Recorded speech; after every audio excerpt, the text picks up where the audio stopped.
শুভ সন্ধ্যা, সবাইকে জানাই আমার ক্লাসে স্বাগত। প্রতিদিনের মতো আজকেও তোমার জন্য নিয়ে আসলাম বাংলা সাহিত্যের ইতিহাসের স্বর্ণকুমারী দেবীর দ্বিতীয় পর্ব নিয়ে। গত ক্লাসে প্রথম পর্বের প্রথম 15টা কোশ্চেন নিয়ে আলোচনা করেছিলাম। আজকের ক্লাসে পরবর্তী কোশ্চেনগুলো নিয়ে আলোচনা করব। কথা না বাড়িয়ে চলে যাই আমরা মেন কোশ্চেনে। দেখো, প্রশ্ন নম্বর 16, ছিন্নমুকুল উপন্যাসটি কত খ্রিস্টাব্দে প্রকাশিত হয়েছিল? মনে রাখবে যে ছিন্নমুকুল উপন্যাসটি ছিল স্বর্ণকুমারী দেবীর রচিত একটি উপন্যাস। এই উপন্যাসটি প্রকাশিত হয়েছিল কবে? 1880 খ্রিস্টাব্দে, 1884 খ্রিস্টাব্দে, 1879 খ্রিস্টাব্দে, 1890 খ্রিস্টাব্দে। এর মধ্যে সঠিক উত্তর হবে 1879 খ্রিস্টাব্দে। প্রশ্ন নম্বর 17, স্বর্ণকুমারী দেবীর মালতী উপন্যাসটি কত খ্রিস্টাব্দে প্রকাশিত হয়েছিল? 1880 খ্রিস্টাব্দে, 1890 খ্রিস্টাব্দে, 1896 খ্রিস্টাব্দে, 1870 খ্রিস্টাব্দে। মালতী উপন্যাসটি প্রকাশিত হয়েছিল 1880 খ্রিস্টাব্দে। স্নেহলতা 1 উপন্যাসটি কত খ্রিস্টাব্দে প্রকাশিত হয়েছিল? মনে রাখবে যে স্বর্ণকুমারী দেবী রচিত স্নেহলতা উপন্যাসের দুটি পর্ব ছিল, পর্ব 1, পর্ব 2। এখানে বলেছে যে পর্ব 1 উপন্যাসটি কত খ্রিস্টাব্দে প্রকাশিত হয়েছিল?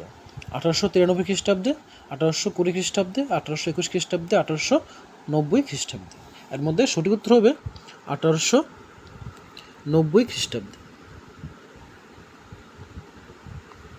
প্রশ্ন নম্বর 19, স্নেহলতা পর্ব 2 উপন্যাসটি কত খ্রিস্টাব্দে প্রকাশিত হয়েছিল? 1825 খ্রিস্টাব্দে, 1980 খ্রিস্টাব্দে, 1920 খ্রিস্টাব্দে, 1893 খ্রিস্টাব্দে। সঠিক উত্তর হবে 1893 খ্রিস্টাব্দে স্নেহলতা পর্ব 2 উপন্যাসটি প্রকাশিত হয়েছিল। প্রশ্ন নম্বর 20, বিচিত্রা উপন্যাসটি কে রচনা করেছিলেন? কামিনী রায়, বঙ্কিমচন্দ্র চট্টোপাধ্যায়, রবীন্দ্রনাথ ঠাকুর, স্বর্ণকুমারী দেবী। এদের মধ্যে বিচিত্রা নামক উপন্যাসটি রচনা করেছিলেন স্বর্ণকুমারী দেবী। প্রশ্ন নম্বর 21, বিচিত্রা উপন্যাসটি কত খ্রিস্টাব্দে প্রকাশিত হয়েছিল? 1890 খ্রিস্টাব্দে, 1898 খ্রিস্টাব্দে, 1920 খ্রিস্টাব্দে, 1821 খ্রিস্টাব্দে।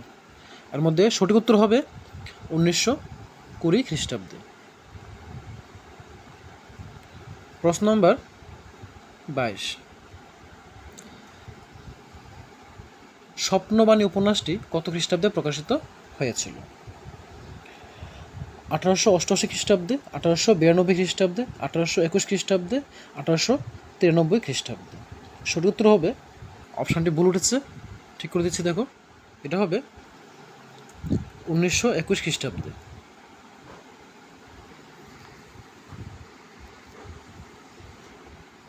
সঠিক উত্তর হবে 1921 খ্রিস্টাব্দে।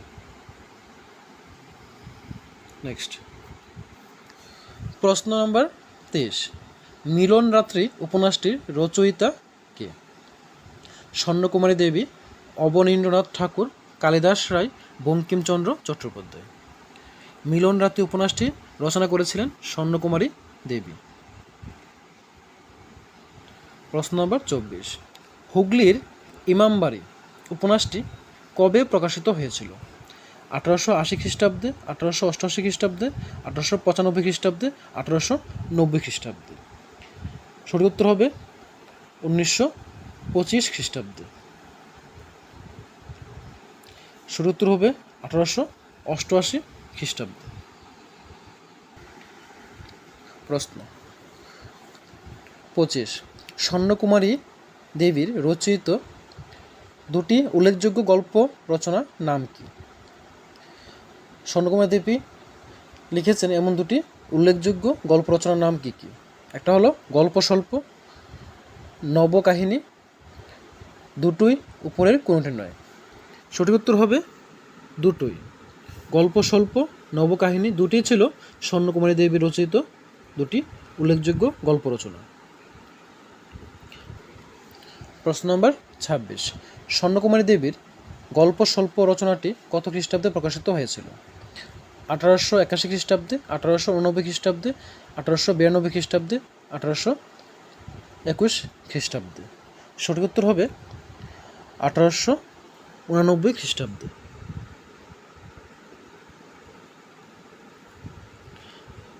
প্রশ্ন নম্বর 27, স্বর্ণকুমারী দেবীর নবকাহিনী গল্প রচনাটি কত খ্রিস্টাব্দে প্রকাশিত হয়েছিল?